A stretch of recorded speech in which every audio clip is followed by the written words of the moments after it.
Hello, dear listener.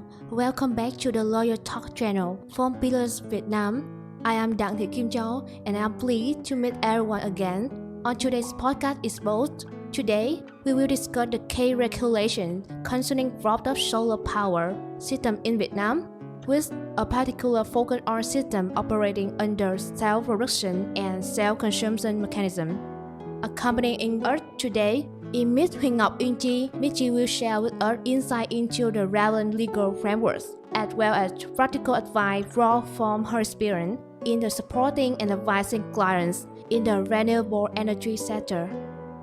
Hello, Joe and listeners of the Lawyers Talk. I hope that sharing information within the scope of today's topic, we can help listeners have an overview of Vietnamese regulations on rooftop solar power projects.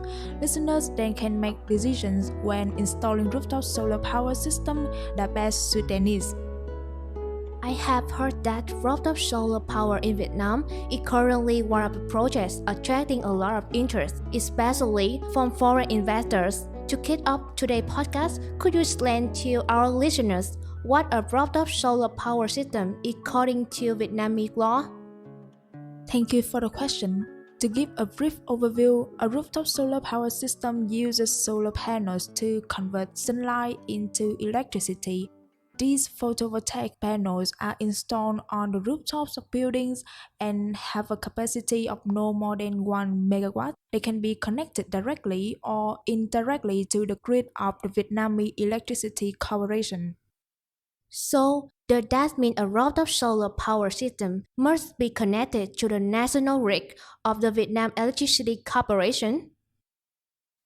Not necessarily. Whether to connect to the national grid depends on the system owner's decision. The main difference is that if connected to the grid, the owner can use electricity from the national grid when the solar system cannot supply power and can sell excess electricity back to the grid. If not connected, the system needs to have storage batteries to use when the solar power is not available. Thus, the owner can choose whether or not to connect to the national grid.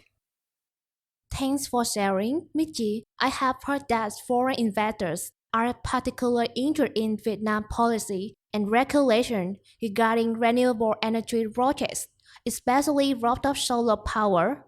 Could you share with our listener that the latest policy from Vietnam on this matter?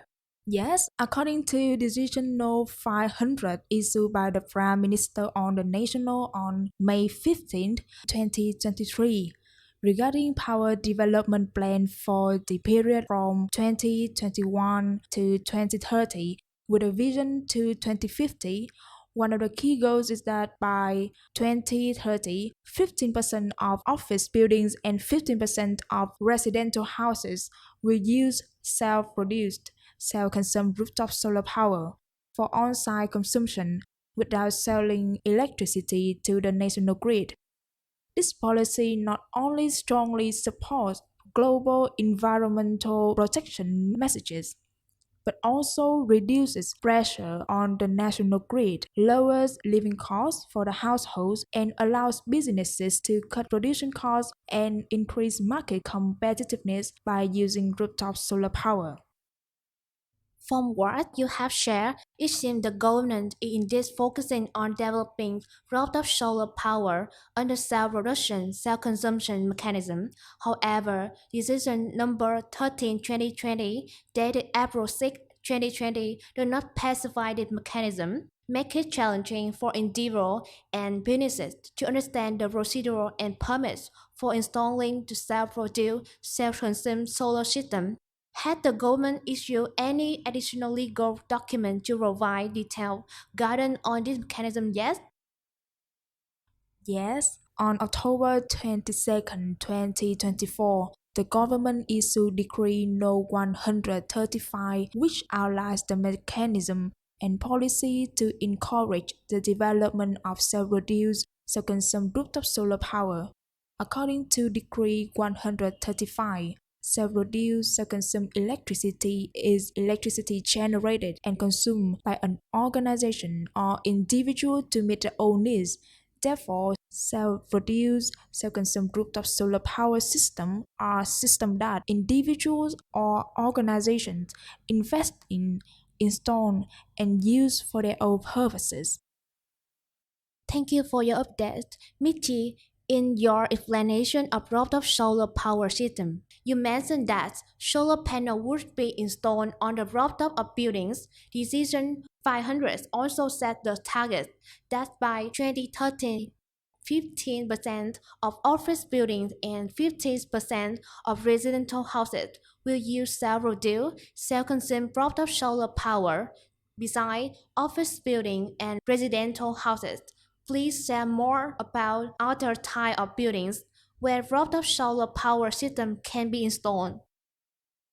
Regarding this issue, Decree 135 has further clarified the direction of Decision 500. According to this decree, self-produced and self-consumed solar power systems will be installed on rooftops of buildings in industrial parks, industrial clusters, export processing zones, high-tech zones, and economic zones, as well as production and business facilities.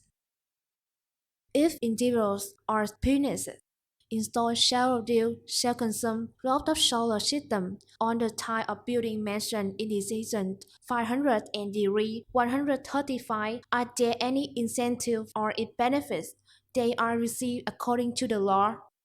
Yes, there are. Decree 135 specifically dedicated Article 8 to outline incentives for organizations and individuals who install self-produced, self-consumed rooftop solar power system. One of the key incentives is that they will be exempt from electricity operation licenses and there will be no capacity limit if their solar power system is not connected to the national grid, is equipped with anti-backflow devices into the national grid, and it's installed by household or individual residences developing a self-produced, self-consumed rooftop solar power with a capacity below 100 kilowatt.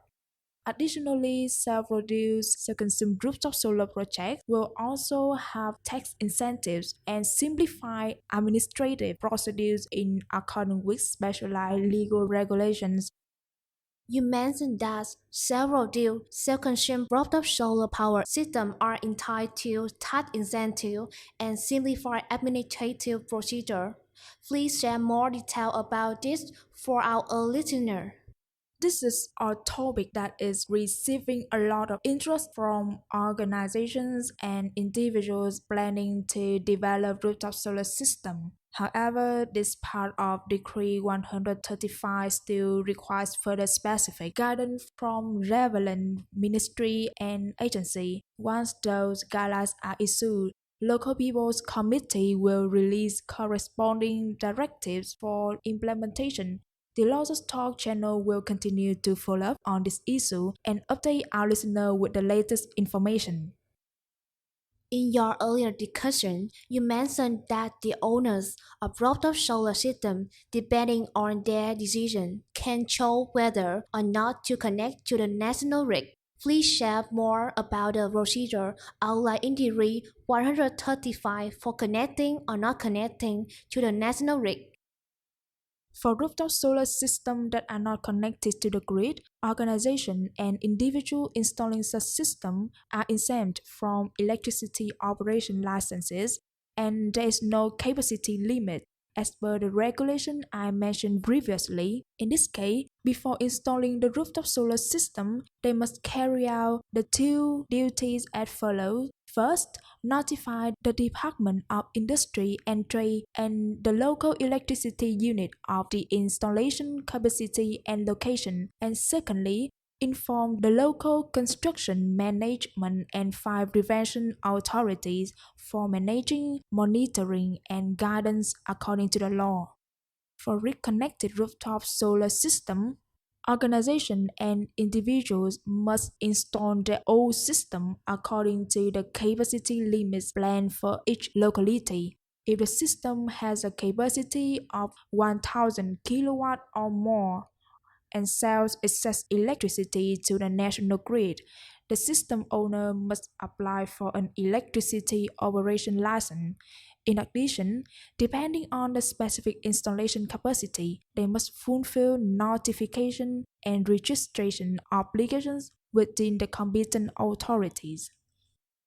Thank you for sharing, Michi. I would like to add that regardless of whether the rooftop solar system is connected to the grid or not, the system owner must purchase equipment that meet the standards and regulations required by the law. It's particularly important to note that use photovoltaic panel and DC to AC inverter are prohibited. Additionally, as you mentioned, in the case of grid connection, the notification and registration requirements with the competent authority will vary depending on the installed capacity. Could you share more with our listener about the procedures for each specific capacity level? Sure, Decree 135 outlines three cases as follows. The first case is for system with installed capacity under 100 kW. The owner must notify the Department of Industry and Trade as well as the local electricity unit and notify the local construction management and fire repression authorities. The second case is for system with installed capacity from 100 kW to under 1000 kW. The procedure is similar to the first case, but when notifying the Department of Industry and Trade, the owner must also submit the solar rooftop system design documents.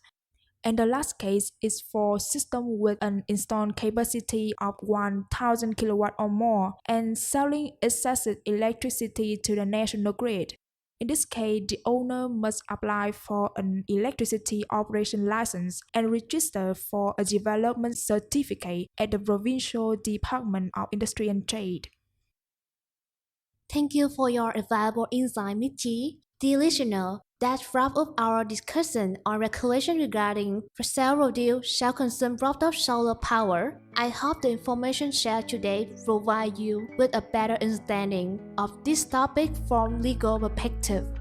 Thank you for tuning in. If you have any questions or concerns, please leave a comment below. Or for more information about BLawyers Vietnam, please feel free to visit our website linked below the podcast screen of the Lawyers Talk. Goodbye and see you again. Goodbye and see you again.